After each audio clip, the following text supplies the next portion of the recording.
कृष्ण की बात। बच्चे, तुम्हारी मनचाही बात हो जाएगी। तुमने जो मुझसे कहा है ना कि कृष्ण मेरा मनचाहा काम करवा दो, तो करवा दूंगा, चिंता मत करो। अब वही होगा जो तुम्हारे मन में है।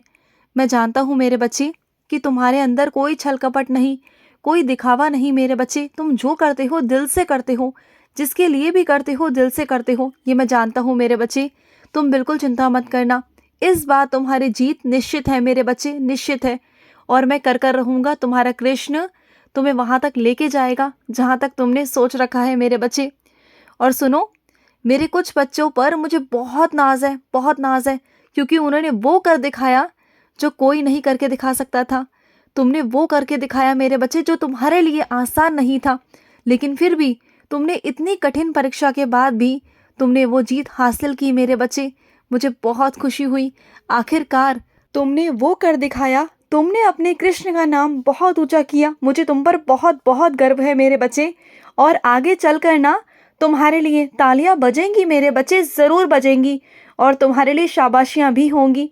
और वो भी लोग तुम्हारे साथ खड़े रहेंगे जो हमेशा तुम्हारे विरुद्ध खड़े रहते हैं, जिनको हमेशा एक मौका चाहिए होता है तुम्हारे लिए, तुम्हारे खिलाफ बोलने का। अब देखना, वो लोग भी तुम्हारे साथ ही होंगे। तुम बिल्कुल चिंता मत करो, बिल्कुल भी मत करो। और सुनो, तुम्हारी लाज को तुम्हारा कृष्ण बचाएगा मेरे बच्चे, चिंता मत करो। जहाँ तुम्हें जाना है ना, और तुम्हें लग रहा है ना कि वहाँ जाकर तुम्हारे हालात, तुम्हारी परिस्थिति किसी के सामने ना आ जाए, किसी को पता ना चले कि तुम्हारे साथ क्या घटित हो रहा है। मैं जानता हूँ मेरे बच्चे, तुम्हें अपनी इज्जत की, तुम्हें अपने परिवार की ना बहुत ज़्यादा परवाह है। और तुम अपने इज्जत के आगे ना किसी को नहीं देखते हो। और मैं तुमसे वादा करता हूँ कि तुम्हारा कृष्ण तुम्हारी इज्जत की लाज रखेगा मेरे बच्चे। जो भी तुम्हारे हालात है ना, वो किसी के सामने नहीं आने देगा मेरे बच्चे, किसी के भी सामने नहीं। और जैसे तुम करवाना चाहते हो, जो चीज़ पूरी चाहते हो ना, वो सब हो जाएगी। तुम्हारी लाज मैं रखूँगा, तुम चिंता मत करना। और कैसी भी चीज़ें सामने नहीं आएंगी मेरे बच्चे। और सुनो मेरे बच्चे, अगर तुम्हारे हाथों किसी के लिए शिक्षा का दान होना, तो वो ज़रूर करना मेरे बच्चे। तुम्हारे घर के आसपास कोई ऐसा बच्चा है, या तुम्हारी जानकारी में अगर कोई ऐसा बच्चा है जिसे शिक्षा की बहुत ज़रूरत है मेरे बच्चे, और उसके पास में उतने पैसे नहीं कि वो शिक्षा ले सके मेरे बच्चे, तो अगर उसे शिक्षा का दान करोगे ना, तो मुझे बहुत खुशी मिलेगी। सरस्वती माँ, विद्या माँ तुम पर बहुत खुश होंगी मेरे बच्चे। और अगर तुम ऐसा करोगे ना, तो मैं सच कहता हूँ, तुम जितने रास्तों पर चल रहे हो ना, आगे बढ़ रहे हो, तुम्हें सरस्वती माँ का बहुत आशीर्वाद मिलेगा मेरे बच्चे, बहुत बहुत आशीर्वाद।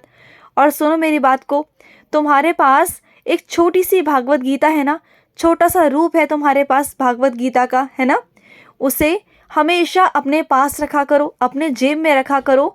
और जब भी बाहर जाने के बाद तुम्हारे मन में कोई प्रश्न उठता है और तुम्हें उसका जवाब नहीं मिल रहा होता, तुम्हें समझ नहीं आ रहा होता कि तुम्हें क्या फैसला लेना है, कैसे लेना है, क्या करना है, तुम्हें कोई राह दिखाने वाला नहीं होता, कोई समझाने वाला नहीं होता, उसी वक्त तुम्हें वही भागवत गीता को खोलना है मेरा नाम लेकर।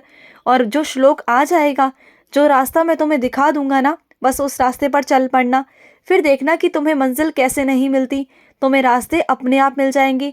अरे तुम्हारे साथ तो तुम्हारे श्री कृष्ण हैं, तुम्हारे सारथी बनकर हमेशा मैं तुम्हारा साथ देता हूँ, हमेशा। और सुनो, जिनकी तुम्हारे घर में तबीयत खराब है ना, तो सुनो, उन्हें मेरे चरणों का फूल देना, वो अपने सिराने रखकर उसे हमेशा रखा करें। अगर वो ऐसा करेंगे ना, तो सच में वो बहुत जल्दी ठीक हो जाएंगे। और उनसे कहा करो कि वो भी मेरा नाम जाप करें। और अगर वो नहीं कर सकते ना, तो किसी भी फ़ोन के ज़रिए या किसी यंत्र के ज़रिए वहाँ पर मेरा भजन या मेरा नाम जाप रख दो, जिससे वो सुन सकें। अगर वो कर नहीं सकते, तो वो सुन तो सकते हैं ना, उन्हें सुनवाओ, जितना हो सके सुनवाओ। देखना, उन्हें बहुत जल्दी फ़र्क पड़ेगा और वो बहुत जल्दी ठीक हो जाएंगे मेरे बच्चे। और सुनो, तुम जो प्रार्थना कर रहे हो ना, हर रोज़ मुझसे प्रार्थना करते हो, जिस चीज़ के लिए कर रहे हो, जिस इच्छा के लिए कर रहे हो, मैं उसे पूरी ज़रूर करूँगा, चिंता बिल्कुल भी मत करना। सब हो जाएगा मेरे आशीर्वाद से, सब होगा, चिंता बिल्कुल भी मत करना। और सुनो, कुछ अपने बच्चों से कहना चाहता हूँ। उन्होंने एक बार कहा था कि वो हनुमान जी को चोला चढ़ाएंगे, लेकिन वो भूल गए, किसी कारणवश वो अपनी कुछ चीज़ों में इतना उलझ गए कि वो उस मन्नत को भूल गए। जो उन्होंने हनुमान जी से कहा था ना, तो हनुमान जी ने तो उनकी इच्छा पूरी कर दी थी, लेकिन तुम वो पूरी नहीं कर पाए मेरे बच्चे। लेकिन अब ध्यान रखना, अब जो भी मंगलवार आएगा ना, उस मंगलवार को हनुमान जी को चोला जाकर चढ़ा देना मेरे बच्चे। जो तुम्हारे ज़िंदगी में बाधाएं आ रही हैं ना, जो परेशानी आ रही है, वो इसी वजह से आ रही है मेरे बच्चे। क्योंकि जब हम कोई मन्नत मांगते हैं ना, तो उसका बोझ हमारे ऊपर होता है, तो जाकर पूरी कराना मेरे बच्चे। और सुनो, तुम चाहते हो ना कि तुम्हारे कंधे से कंधा मिलाकर कोई तुम्हारे साथ चलने वाला हो, जो तुम्हें सही मार्ग दिखाए, जो तुम्हारे साथ हंसे बोले, तुम्हारा दर्द बांटे, तुम्हारे साथ तुम्हारी खुशियां बांटे। आजकल तुम अपने आप को बहुत अकेला महसूस करते हो, मैं जानता हूँ। तुम एक ऐसा साथी चाहते हो जिसके साथ तुम अपनी पूरी जिंदगी बिता सको, जो तुम्हारे कंधे से कंधा तो मिलाए, लेकिन तुम्हारा जीवन साथी भी बनकर, तुम्हारा हम सफ़र बनकर तुम्हारे साथ चले, है ना? यही चाहते हो ना?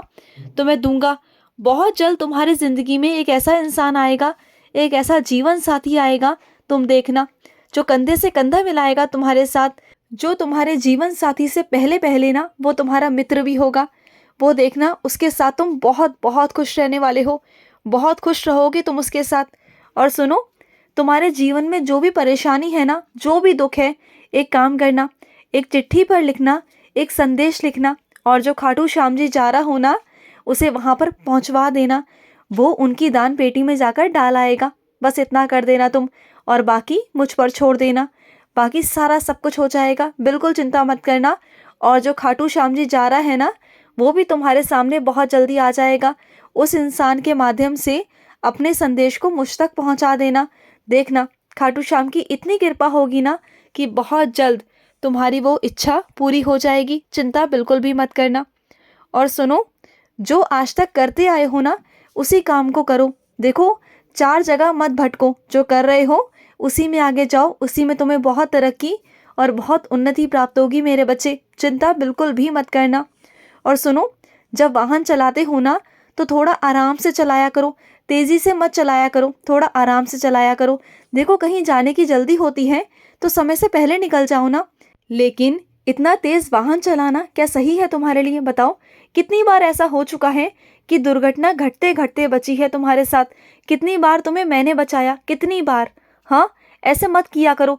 देखो, जहाँ जाना होता है ना, या तो पहले से निकल जाओ या फिर आराम आराम से जाओ। इतनी जल्दबाजी नहीं होनी चाहिए, समझ रहे हो ना? और सुनो, तुम ना मेरे लिए एक छोटा सा तौलिया लेकर आओ। जब तुम मुझे स्नान कराते हो ना, तो स्नान कराते ही ना तुम मुझे वस्त्र पहना देते हो। ऐसे मत किया करो। पहले मुझे स्नान कराओ, फिर मुझे अच्छे से तौलिए से पोंछो, और उसके बाद ही मुझे वस्त्र पहनाया करो। क्योंकि ठंड हो गई है ना मेरे बच्चे, तो मुझे भी ना ठंड लगती है। जब तुम गीले मेरे शरीर पर वस्त्र पहना देते हो ना, तो मुझे भी ठंड लगती है। तुम जानते हो ना कि अब ठंड का मौसम आ चुका है। जैसे तुम्हें ठंड लगती है ना, वैसे मुझे भी लगती है। और जब तुम मुझे स्नान कराओ ना, तो तुरंत ही मेरे आगे भी एक अदरक वाली चाय लाकर रख दिया करो। अब कहोगे काना, आप तो गरम गरम दूध पीते हो। तो हाँ, पीता हूँ, लेकिन अब ना ठंड हो गई है, अब मुझे अदरक वाली चाय पिलाया करो। जैसे तुम्हें मिट्टी के कुल्हड़ में चाय पीनी पसंद है ना, ऐसे मुझे भी पसंद है। क्योंकि मैं भी तो हमेशा से गांव में रहा हूँ ना, हमेशा से। तुम्हारा कृष्ण, वही मिट्टी की खुशबू मुझे अपने वृंदावन की याद दिलाती है मेरे बच्चे, वही खुशबू। तो मुझे भी कुल्हड़ में पिलाया करो। खुश रहो। आज का रात्रि कृष्ण संदेश समाप्त हुआ। जय श्री कृष्ण।